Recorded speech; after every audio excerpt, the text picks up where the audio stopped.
मंच पर विराजमान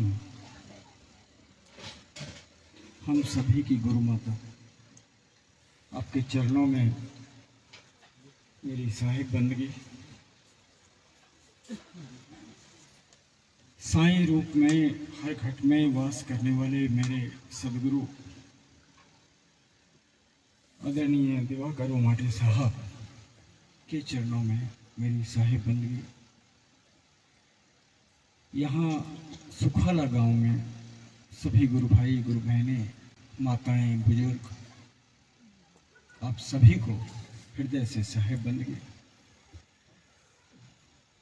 कार्यक्रम के आयोजक आदरणीय प्रकाश भाई पटेल, उनके तमाम साथी, उनका पूरा परिवार, उनके रिश्तेदार, उनके मेहमान जो सभी यहाँ पर इकट्ठा हुए हैं, आप सभी का स्वागत भी करता हूँ और आप सबके चरणों में प्रणाम भी करता हूँ साहिब बंदगी। भाइयों बहनों, आज का अंतिम दिन है और पता नहीं आज क्या हुआ, समय बहुत सारा बच गया। तो अब मैं ये सोच रहा था कि इतना सारा समय बचा हुआ है तो अब ज़्यादा मेहनत करनी पड़ेगी। 4 बजे तक तो ऑफिशियली बोलना ही बोलना है। तो कुछ भाई बैठे थे, बोले कोई बात नहीं साहब, उसके बाद भी आप बोल सकते हो, क्योंकि कुछ बातें जब आप दिल से बोलते हो तो वो कब तक चले इसका कोई भरोसा नहीं। मैं कुछ लिख करके लाता तो शायद उसकी एक अपनी सीमा होती, लेकिन पता नहीं क्या हुआ, सदगुरु ने जब से मैं छोटा था, बच्चा था, सदगुरु ने कभी मुझे कागज रखने की इजाजत दी नहीं। बोलते नहीं बेटा, बोलना है तो बगैर कागज के बोलना। मैंने बोला साहब मेरे बस की नहीं है। नहीं बोले कोई बात नहीं, आज 1 मिनट बोलेगा, कल 2 मिनट बोलना। जबरदस्ती करते करते करते करते अब बोलने लगा ठीक ठाक। कागज न रखने के अपने फायदे भी, याद आ जाए अगली बारी भूल जाए, अब क्या करें। अब जो साखी आ गई उस समय याद, वो किसी को भारी भरकम लगे, किसी को लगे यार ये तो साधारण है। अब ये मजबूरी, क्योंकि ये मेमोरी बेचारी छोटी। आज से करीब करीब 1.5 साल पहले गुरु पूर्णिमा के दिन हमारे आपके सबके सदगुरु अचानक से खबर आई कि वो गए। नागपुर में गुरु पूर्णिमा का कार्यक्रम चल रहा था। हम तैयारी कर रहे थे कि अब इसके बाद किसका नंबर आएगा। तैयारी भी चल रही थी कि पता नहीं क्या क्या बोलना है। जब वो हुआ, खबर आई, तो एक पल के लिए पूरा अंधेरा हो गया। किसी को सूझ नहीं पड़ रहा था कि क्या करें, क्या बोले। एक खालीपन, एक अंधकार।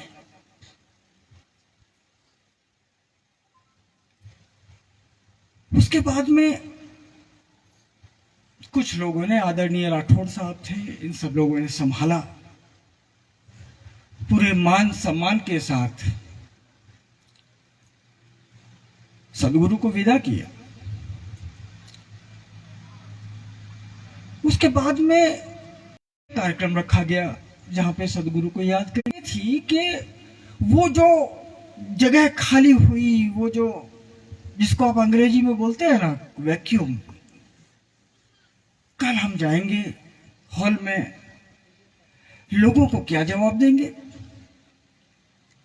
क्या कहेंगे, किसको तैयार करेंगे। रात की बात थी, गुरु माता अपने दुख में और हम अपने स्वार्थ के कारण, मैंने बोला काकू आप आइए बैठिए।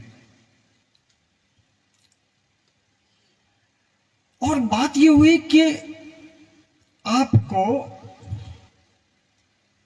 ये जिम्मेदारी संभालनी है।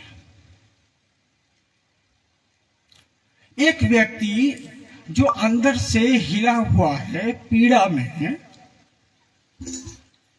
उसको आप कहते हो कि तू एक नई जिम्मेदारी स्वीकार। लेकिन व्यवहारिक दृष्टिकोण से जरूरी भी था। पिता चला जाए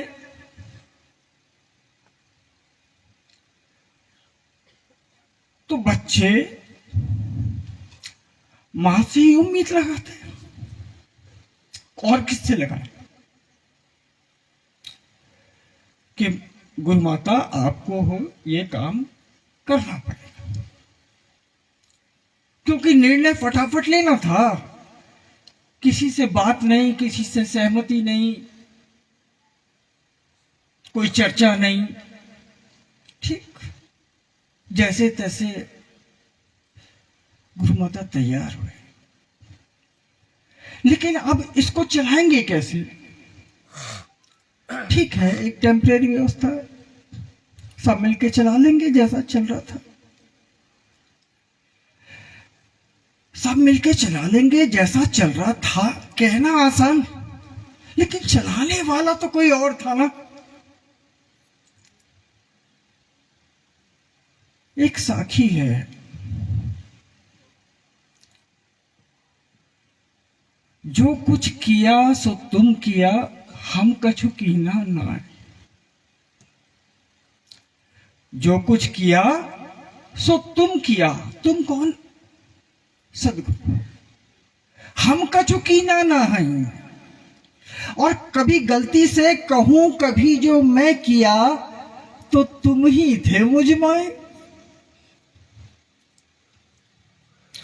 ये लड़का दिखता था आगे पीछे। चल अभी फिलहाल तो ऐसा करते हैं कि जैसा चल रहा था तू चला, लेकिन दिक्कत ये थी कि चलाने वाला चला गया था ना।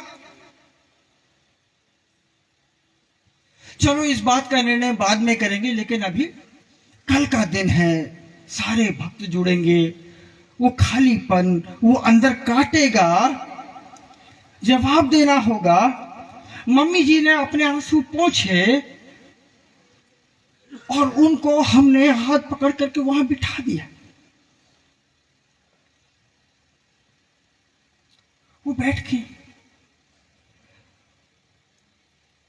अब हुआ ये जल्दबाजी में, और सदगुरु मुझसे करवाते थे तो मैं करने लगा। लेकिन जैसे मैंने कहा, जो कुछ किया सो तुम किया। मैंने पहले दिन प्रवचन में बोला था कि करवाने वाला कोई और था, मैं न करता तो किसी को भी खड़ा कर देते तो वो कर देता, जिस किसी को खड़ा करते वो बोलने लगता, जिस किसी से भेद दिलवाते वो देने लगता। लेकिन अब करवाने वाला नहीं था। एक प्रक्रिया अधूरी सी रह गई। उम्र में मैं छोटा, मुझसे बड़े बड़े ज्ञानी पारखी भाई, अनुभवी, किसी से कोई मंत्रणा नहीं हुई। और जब आप अपना कोई निर्णय किसी पर थोपते हो तो फिर चर्चा होनी स्वाभाविक है। हमने सोचा कि चलो इस काम को शुरू करते हैं, धीरे धीरे इस पे चर्चा करेंगे और कोई योग्य, कोई बेहतर, कोई पात्र सबकी सहमति से चुन लेंगे। लेकिन तब तक खेल जारी रहना चाहिए, काम चलता रहना चाहिए। लेकिन भाइयों बहनों, प्रक्रिया अभी भी अधूरी है। वो आदर्श होना चाहिए, उसकी खोज भी करनी चाहिए। तो मेरा सभी से आग्रह है कि जब तक आप सर्वसम्मति से ऐसे किसी योग्य पारखी की तलाश न कर लें, तब तक मुझे आपको झेलना ही पड़ेगा साहब। हाथ जोड़ के एक विनती कि तब तक मुझे बर्दाश्त कर लीजिए। योग्य मिल जाए मैं हाथ पकड़ करके सभी के साथ उन्हें वहां विराजमान करूंगा जहां के वो अधिकारी हैं।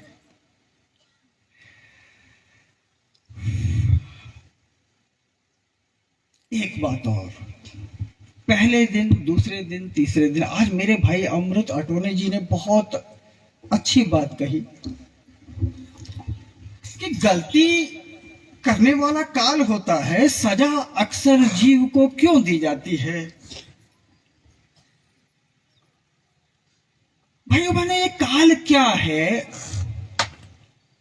अब देखिए, मैं जब ये बात यहां से बोल रहा हूं, ऐसा जरूरी नहीं है कि मैं इसको पूरी तरीके से जानता हूं। श्रोता जो बैठे हैं आगे, इसमें 3 तरीके के लोग हैं। पहला वो जो सदगुरु के आशीर्वाद से उनके मार्गदर्शन में अपनी यात्रा पूरी कर चुके हैं, जो अमर लोक तक जा चुके हैं। कितने हैं मैं नहीं जानता, लेकिन अवश्य ही होने चाहिए। एक तो वो कैटेगरी। एक दूसरे वो हैं जिनको सदगुरु ने सब कुछ दे दिया था, सब कुछ, वो सब कुछ पाए बैठे हैं, किसी भी पल अब पहुंचे या तब पहुंचे, मतलब वो उस द्वार तक हैं। और एक तीसरी कैटेगरी जो है वो साधारण जनता, आप, मैं। तो मैं आज जो कुछ कहूंगा अपनी एक मर्यादित समझ, एक साधारण जीव, साधारण सी जनता को संबोधित करने का प्रयत्न करता हूं कि चलती चक्की देखकर दिया कबीरा रोए, 2 पाटन के बीच में साबुत बचा न को। हमने, आपने हिंदी की पुस्तकों में 7वीं, 8वीं, 9वीं, 10वीं की कक्षाओं में ये दोहा पढ़ा, स्कूलों में पढ़ा। हमारे जो गुरुवर थे, टीचर्स थे, इन्होंने इसका अर्थ भी समझाया। लेकिन इस साखी की गहराई पहली बार तब समझ में आई जब हम सदगुरु दिवाकर साहब की शरण में आए। इतना बड़ा महान संत, जिसको संत शिरोमणि माना इस संसार ने, वो यदि चलती चक्की देखकर दिया कबीरा रोए, चलती हुई चक्की को देख करके रो रहा है, हम और आप तो नहीं रोए साहब। कबीर पागल तो नहीं था, लेकिन वो कहते हैं कि दिया कबीरा रोए, 2 पाटन के बीच में साबुत बचा न कोई। चक्की के पाटों में डाला क्या जाता है? भौतिक जगत में हम देखते हैं कि गेहूं के दाने डालते हैं, मक्का के, ज्वार के, बाजरा के। चक्की के 2 पार्ट घूमते हैं और वो बेचारा दाना, चाहे कोई भी हो, वो पिसा ही जाता है, उस दाने का आटा हो जाता है। लेकिन भाइयों बहनों, इसमें रोने जैसी कौन सी बात है? दिया कबीरा रोए। कबीर निश्चित ही इन दानों के लिए नहीं रोया होगा। बात गहरी होगी, बात समझ की होगी। कौन समझाए? साहित्यिक दृष्टि से देखो तो इतना अर्थ पर्याप्त है। इतना अर्थ लिख दो तो मास्टर 10 में से 10 नंबर दे देगा। लेकिन जीवन की परीक्षा वो कुछ और मांगती है साहब, वो कुछ गहराई मांगती है। और वो गहराई पाने के लिए, समझने के लिए एक बड़ा मास्टर चाहिए, जिसको आप और हम सदगुरु कहते हैं। क्या कहते हैं? चलती चक्की देखकर दिया कबीरा रोए, 2 पाटन के बीच में साबुत बचा न कोई। ऊपर माया हेठ है मन। 2 पाट है ना, ऊपर वाला जो पाठ है, कबीर साहब कह रहे हैं वो माया है, नीचे वाला जो पाठ है वो मन का है। ऊपर माया हेठ है मन, तासु मध्य जग जीव निकाया। कोई गेहूं का दाना नहीं है साहब, इस जगत का हर एक जीव जो चारों खानियों में है वो इन दो पाटों के बीच में है। ऊपर माया हेठ है मन, तासु मध्य जग जीव निकाया। और चक्की चले दल सब जीव को। दला कौन जा रहा है? दाना नहीं, जीव। और इस जीव को दलता हुआ देख करके ये चूरा चूरा हो रहा है, इसका अस्तित्व मिट रहा है। तरने के लिए आया हुआ जीव मन और माया के पाटों के बीच में पिस गया। दिया कबीरा रोए, कबीरा इस जीव के लिए रोए, कबीर इस जीव के लिए तड़पे। उनका हृदय जो रोया इस जीव की पीड़ा के लिए रोया। सदगुरु ही रो सकता है जीव के लिए। हम और आप अपने जीव के लिए रो ले, यही बहुत है साहब। हमारी अपनी समस्याएं पूरी नहीं होती, दूसरे जीव के लिए क्या खाक रोएंगे हम। अब ये जो दो पाठ हैं, साहब कह रहे हैं कोई पिसा ना पाया पीव। वो कहते परमात्मा तो नहीं पिस रहा, उसका हर एक अंश वो पिस रहा है, लगातार पिस रहा है। दिया कबीरा रोए। इसलिए कहते हैं ना, जीव दुखित देखा संसारा, ता कारण पठवाए हो। कोई मौज मस्ती करने तो सदगुरु नहीं आया ना, उसको भेजा गया कि जीव दुखी है, लगातार पिस रहा है, तू जा इसको निकाल के ला। तू किसी से बुलवा ले, किसी से करवा ले, लेकिन तेरा जाना जरूरी है। अब इन दो पाठों को समझिए।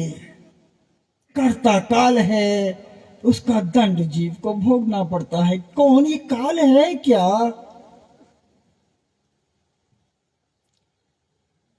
मन जो है एक पाठ,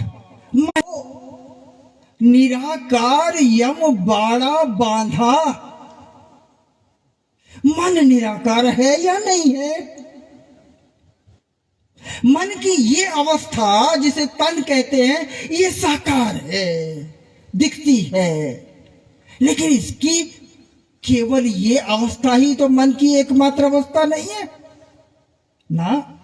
तन ही मन है, निर्गुण मन है, मन ही निरंजन राया। तीनों ही रूपों में, तीनों ही अवस्थाओं में वास्तव में चक्की का वो पार्ट जो जीवों को पीस रहा था वो मन। साहब कहते हैं कैसा है वो? संतो निराकार यम बाड़ा बांधा। इसको यम केवल और केवल कबीर साहब ने कहा। आप सारा संत साहित्य उठा करके देख लीजिए, मन को काल कहने की ताकत केवल कबीर साहब ने की। बाकी सभी ने इस मन को परमात्मा मान करके स्वीकार किया। क्यों? क्योंकि कबीर साहब ने इस मन को मन के अंत तक जाना, और अंत तक जानने के बाद वो इस निर्णय पर पहुंचे कि भाई ये परमात्मा नहीं है, ये तो काल है, जिसको सारी दुनिया मिलकर के निरंजन के रूप में ईश्वर मान चुकी हो, उसी से आस लगाए बैठी हो। साहब सावधान करते हैं, अरे नहीं ये परमात्मा नहीं है, ये तो काल है। निराकार यम बाड़ा बांधा। हमारे आपके घरों में पशु होते हैं ना, हम किसान हैं, गाय भैंस भेड़ बकरी, हर एक को बांध के रखना खूंटे से संभव नहीं हो पाता। तो हम क्या करते हैं, एक बाड़ा बनाते हैं, बाउंड्री बोलते हैं उसको, बांस की, कांटों की, ऐसा बाड़ा बना देते हैं ताकि वो पशु वो उस बाड़े में जहां चाहे वो घूमे, लेकिन बाड़े के बाहर वो न जाए। क्योंकि बाड़े के बाहर एक बार निकल गया तो उसे ढूंढना, उसे पकड़ना, पकड़ के वापस लाना जरा मुश्किल काम हो जाएगा, मेहनत बढ़ जाएगी। इसलिए मेहनत कम हो, निराकार यम बाड़ा बांधा, जिसे आप मन कह रहे हो, जिसे दुनिया ईश्वर कह रही है, जिसे यम बाड़ा बांधा। बाहर को जान न पावा, उस बाड़े के बाहर क्या है, उसके बाहर कैसे जाया जाए, उस बाड़े के बाहर की दुनिया कैसी है, कोई जान न पावा, कोई जान नहीं पाया। बाड़े के बाहर जाए तो वो दुनिया नजर आए, बाड़े के बाहर जाने के सारे रास्ते बंद हो। मेरा सारा जीवन उस बाड़े में गुजरा, बाड़े से परिचय हुआ, बाड़े के बाहर की दुनिया अनजान रही। काल बाड़ के बाहर जाने नहीं देता। कितना बड़ा होगा ये बाड़ा, मेरा आपका, खेतों में हम बाड़ा बनाते हैं, कितना बड़ा होता है, 10-20 पशु, 100-50, इससे बड़ा क्या होगा। लेकिन जिसे आप निराकार यम कह रहे हो, उसके बाड़े की व्याप्ति देखिए।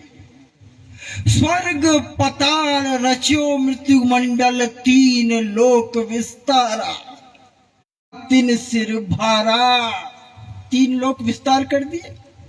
अब उन तीनों लोकों की जिम्मेदारी किसी को तो सौंपनी होगी ना। जैसे हम इस जगत में कोई काम करते हैं तो जिम्मेदारी सौंपते हैं ना, भाई संचालन की जिम्मेदारी। जो सिपाही उस बाड़े के गेट पे खड़ा किया गया हथियार से लैस, वो इसलिए खड़ा किया गया कि बाड़े से एक भी पशु छूट करके गलती से जाए नहीं। आपने उस दरबान को ही भगवान मान लिया, उसी को भजने लगे, पूजने लगे। मुक्त हो तो कैसे हो, बाड़े के बाहर निकले तो कैसे निकले, नहीं निकल सकता ना। अरे 84 लाख जीव फंदाने, कबहू न होए उबारा। 4 राशियां, अंडज, पिंडज, ऊष्मज, स्थावर। भाइयों बहनों, क्या इस बाड़े के बाहर है ना, सब बाड़े के अंदर। हर एक जीव, हर एक खाने का, पढ़ा लिखा हो, मूर्ख हो, विद्वान हो, अमीर हो, गरीब हो, शूद्र हो, ब्राह्मण हो, भोगी हो, योगी हो, हर एक जीव बाड़े के अंदर। व्यवस्था को समझो, जिसने बाड़ा बनाया उसकी व्यवस्था को समझो। सवाल था ना कि गलती काल करता है, सजा जीव को ही क्यों मिलती है, और किसे मिलेगी। बाड़े के भीतर तो यही है ना, इसी की तो रखवाली करनी है, यही तो जाना नहीं चाहिए। अरे जार बार भस्म कर डारे, फिर दे अवतारा। हम और आप क्या करते हैं, अपनों के साथ सारा जीवन गुजारते हैं, अंत में हम ही जार बार भस्म कर डाले। करते कि नहीं करते साहब, अब तो ये मिट्टी है, अंतिम क्रियाक्रम तो हमें ही करना होगा। हम ही कैद में हैं और हम ही अपनों का अंतिम संस्कार कर रहे हैं, वो काम भी वो हमसे ही करवा रहा है।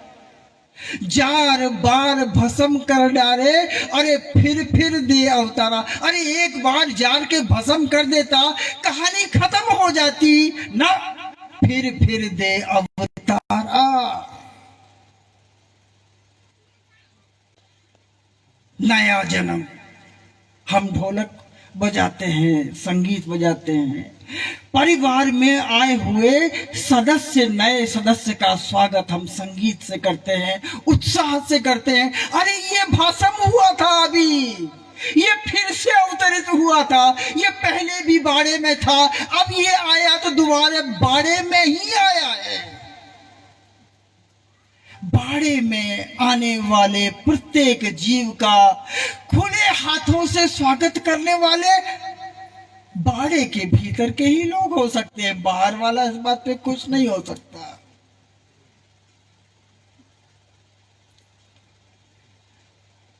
माया फांस सकल जग फांसे, कहाँ है? बाड़े के बाहर तो अस्तित्व नहीं है। वो जो फंदा माया का, उसमें मैं अकेला थोड़ी फंसा भाई है। उसमें मैं अकेला फंसता तो आश्चर्य आपको होना चाहिए था। माया फांस सकल जग फांसे, कबहू न होए उबारा। माया मुझे फंसाती है, क्यों? क्योंकि मैं बाड़े के अंदर हूं ना। बाड़े के बाहर होता तो मुझे कौन फंसाता? सदगुरु यही तो कह रहे हैं कि तू मेरी उंगली पकड़, बाड़े के बाहर निकल। मैं कहता हूं सदगुरु सब कुछ करने को तैयार हूं, लेकिन बाड़े के भीतर वाली बात बताओ, बाहर कौन जाएगा? घर परिवार है, खेती है, घर है, दुकान है, परिवार है, मेरा तो सारा संसार इस बाड़े के भीतर है।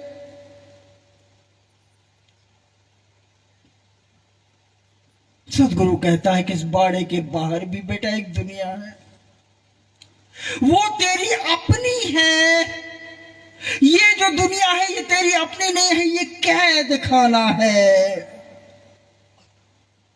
लेकिन क्योंकि समझ, हम कहते हैं ना, सदगुरु की शरण में आने के बाद में भी साहब जीव ऐसा क्यों करता है? अरे सदगुरु के साथ में आया, संपर्क में आया, अकेला थोड़ा ही आया। मन को घर में रख के आता तो बात बनती। रोम रोम यमदूत घेरे, जो काटे ढिग केरा। यम के एक दूत मेरे एक एक रोम की पहरेदारी कर रहे हैं। मैं सदगुरु की शरण में जाने का विचार मात्र करता हूं तो जो दूत है ना, उनके कान खड़े हो जाते हैं। जमन जाए पुकारिया, धर्म राय दरबार। अरे हंस मवासी होएला, लगे न फांस हमार। साहब देखो, हम और आप घंटे 2 घंटे आराम कर लेते हैं, नींद ले लेते हैं। ये काल नींद नहीं लेता, ये जागृत रहता है। ये आपका भ्रम है कि मन शांत हो गया, गुरु जी की शरण में आ गए, निहाल हो गए, छूट गए ना। आपके साथ है, आपके साथ। अब ये निराकार, ये बाड़ा स्वयं निराकार है। देखो बाड़ा, हमारा आपका जो बाड़ा होता है ना, वो बाउंड्री कम से कम वो दिखती तो है। दरवाजा कहाँ है, कहाँ से निकलना है, कहाँ कांटे वाटे नहीं है, थोड़ा सा खिसका के यहां से रास्ता बना लूंगा। लेकिन ऐसा बाड़ा जो इस आंखों से नजर ना आए, उसको आप पार करो तो कैसे करो? उससे बाहर निकलने का रास्ता आप ढूंढो तो भला कैसे ढूंढ पाओ? वो दृष्टि किसके पास है? नहीं साहब, वो नहीं। ये पाठ, ये एक पाठ है उस चक्की का जिसका मैंने वर्णन मैं क्या खाक करूंगा। मेरे सदगुरु वर्णन किया करते थे, मैं सुन लिया करता था। जितना याद रह जाता था आप लोगों के सामने बोल देता था, जितना समझ में आया। हो सकता है लेकिन फिर भी साखी भारी है, भरकम है, शायद उसको मैं न समझाऊं, लेकिन बोलनी तो जरूरी है। शायद आप समझ जाए, शायद आपके काम में आ जाए। इसलिए वो साखी तो बोलनी पड़ेगी। एक पाठ मन का, उसका वर्णन साहब ने किया, दूसरा पाठ माया बचा है साहब। ऊपर माया हेठ है मन, तासु मध्य जग जीव निकाया। आपकी आज्ञा से एक और भारी भरकम साखी बोलूंगा। माया कैसी है? काली नागिन, जिन डसिया सब संसार। साहब मैं अकेला नहीं हूं, सब संसार बोला है। आप बचे रह गए, बहुत भाग्यशाली हैं साहब, मैं इतना नसीब वाला नहीं हूं। दूसरा माया काली नागिन, जिन डसिया सब संसार। मेरे आपके साधारण जीवों को डसती, शिकार बनाती, तो कोई रोने की बात नहीं थी, कोई विलाप करने की बात नहीं थी। हम तो तुच्छ हैं, डसने के लायक ही हैं, हम डसे जाए कोई आश्चर्य नहीं। लेकिन कौन कौन डसे गए इस माया के द्वारा, जरा उनकी लिस्ट तो देख लो। इंद्र डसे, ब्रह्मा डसे, नारद डसिया व्यास। साहब मैं क्या करूं, मेरी इतनी हैसियत नहीं है। कौन? इंद्र डसे, ब्रह्मा डसे, नारद डसिया व्यास। आपको लगता है ये कोई मामूली लोग थे? एक से एक धुरंधर।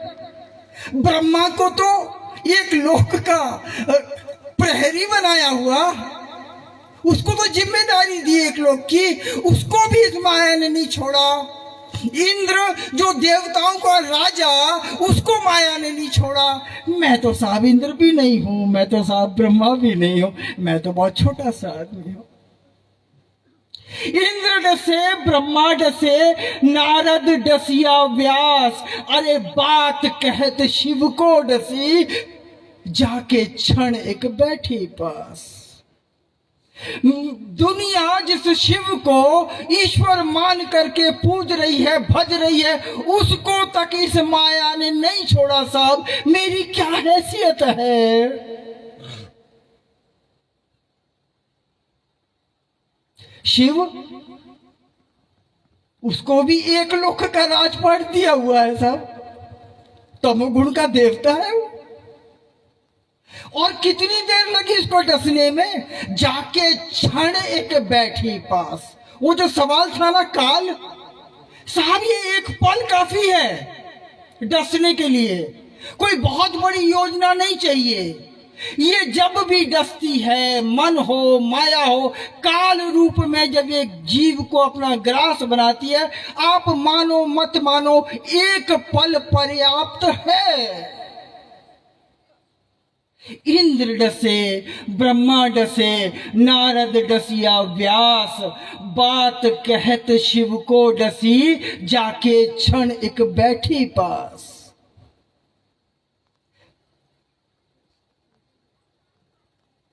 कंस डसे, शिशुपाल डसे, रावण डसिया जाए। ताकत में, वीरता में, शारीरिक बल में हमारे जैसे 100 लोग भी चले जाए तो भी कहीं आसपास नहीं साहब। कंस, शिशुपाल, रावण। कंस डसे, शिशुपाल डसे, रावण डसिया जाए। अरे 10 मस्तक जाके भूमि पड़े, ताकर लंका दई ढहाए। कौन था ये ढाने वाला? माया। एक पार्ट उस चक्की का जो चलती है, जीव पिसता है, जिसके लिए सदगुरु रोता है। समझ रहे हो पीड़ा? अरे बड़ बड़ गारुड़ सब डसे। गारुड़ पता है किसे कहते हैं? घर में सांप निकलता है ना, नाग, तो पूरा घर डर जाता है। अब क्या करे क्या करे? अरे किसी को सांप पकड़ना आता हो तो उसे बुलाओ, गारुड़ वो उस सांप को वश में करता है, क्योंकि माया नागिन है ना, जहरीली है, उसको वश में करने के लिए गारुड़ चाहिए, बीन बजाता है, उसको पकड़ता है, ले जाकर के रखेगा कहाँ? बाड़े के बाहर तो नहीं रखेगा ना। सब कुछ बाड़े के भीतर ही है। वो डब्बा जिसमें उस नागिन को बंद किया, ले जाके छोड़ा, वो सब कुछ तो साहब इस निराकार यम बाड़ा बांधा बाहर की दुनिया से तो हम अपरिचित हैं। बड़ बड़ गारुड़ सबट से कोई न खीलन हार कोई इसको वश में कर पाता, ऐसा तो साहब कोई उदाहरण इतिहास में मुझे दिखा नहीं। आप मुझसे उम्मीद लगाए बैठे हैं, बहुत बड़ी भूल कर रहे हो। ऐसा मत करो, इस गरीब से जीव पर भी दया करो। मैं लाचार हूं, विवश हूं, साधारण सा जीव हूं। अरे कच्छ देश गोरख डसे जाका जोग अपार। कौन था गोरख? कबीर साहब कहते हैं शिव समान गोरख है योगी। इतना बड़ा योगी था, वो शिव के समान था योग विद्या में, परमात्मा के बराबरी का। कच्छ देश वो भी नहीं छोड़ा गोरख। कच्छ देश गोरख डसे जाका जोग अपार।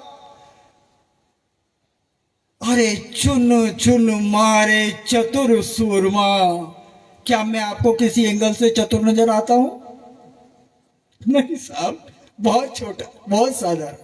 अरे चुन चुन मारे चतुर सूरमा, जिनकी करे जग आर। जिनसे ये दुनिया आस लगाए बैठी है ना, ये आएंगे, हमें हमारा उबार करेंगे। देवी देवता सब, जिन जिन से इस जीव ने आस लगाई, पता चला अरे वो तो स्वयं ही शिकार हो गए पहले ही। वो तो खुद पिसे जा रहे हैं। आस करूं तो किससे करूं?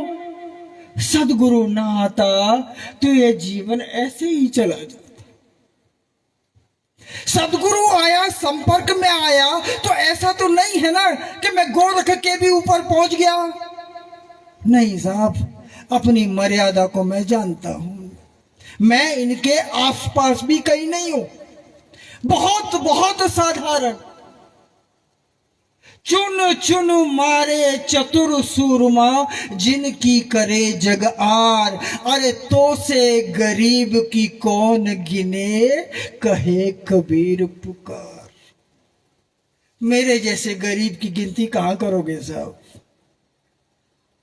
कहे कबीर पुकार। एक सदगुरु का सहारा है। बाकी जिन जिन से आप आस लगाए बैठे हो, वो तो पहले ही शिकार हो चुके हैं। वो तो आपको मुझे क्या खाक बचाएंगे? नहीं बचा सकते। इसलिए काल हावी है। काल का शिकार इतनी आसानी से होता नहीं। वो जब चाहे, जिस रूप में चाहे, इस जीव को अपना शिकार बनाता है, बनाता आया है। उदाहरणों से इतिहास भरा पड़ा है। ये दो पार्ट हैं साहब। इन दो पार्टों के बीच में मैं हूं। जीव आप हैं, जीव, और वो चक्की रुकी हुई नहीं है। उस हम और आप तो फिर भी 8 घंटे की नींद ले लेते हैं ना साहब। दिन भर भाग दौड़ करते हैं, 8 घंटे की 10 घंटे की नींद ले लेते हैं। ये दो पार्ट एक पल के लिए भी नहीं रुकते हैं। ये चलायमान जगत है। ये जो जगत है ना, ये जो दुनिया है, ये चलायमान है। अचल तो केवल एक है, परमात्मा है। उसको छोड़ करके जो कुछ भी है वो चलायमान है, हर पल घूम रही है। ये पार्ट भी लगातार एक क्षण के लिए रुके बगैर लगातार पीस रहे हैं। जीव बेचारा क्या करे, जो न छुड़ावे पीव। ये कहा, क्यों कहा? इस हकीकत को जानने के पश्चात कहा। साहब कह रहे हैं साईं, अब साईं की याद आई, अब तक साईं की याद नहीं है। साईं, तेरा नाम बिना न उबारा।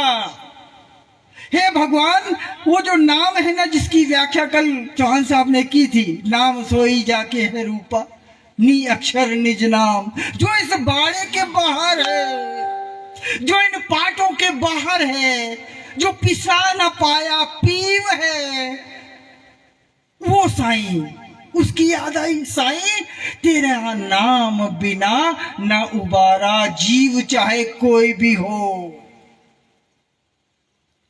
यदि उसका उबार होना है तो तेरे बगैर, तेरे हस्तक्षेप के बगैर, तेरी कृपा के बगैर, तेरी मेहर के बिना ये हो नहीं सकता। साईं, तेरा नाम बिना न उबारा, क्यों? काम क्रोध लोभ मोह संग ये चारों वट पारा। साईं, मैं क्या करूं? उबरना चाहता हूं, लेकिन मैं नहीं चाहता कि तू आए, तुझे तकलीफ हो, यहां तक आना पड़े। मैं उबरना चाहता हूं, लेकिन ये रास्ता, वो कहते हैं कि काम क्रोध लोभ मोह संग ये चारों वट पारा, ये चारों मेरे राह को रोक करके खड़े हुए हैं, ये चारों वट पारा। अरे इनके बस सब जीव भुलाने कैसे उतरे पारा। ये कहीं मैंने बाहर से लिए क्या? काम क्रोध लोभ मोह मैं किसी मार्केट में गया खरीद के लाया क्या? नहीं साहब, मैं पैदा हुआ, मेरे पैदाइश के साथ में ये पहले से थे। मैं क्या करूं? मेरा अपराध क्या है बताइए? काम क्रोध, जहां भी जाता हूं शरीर को साथ में लेकर के जाना होता है।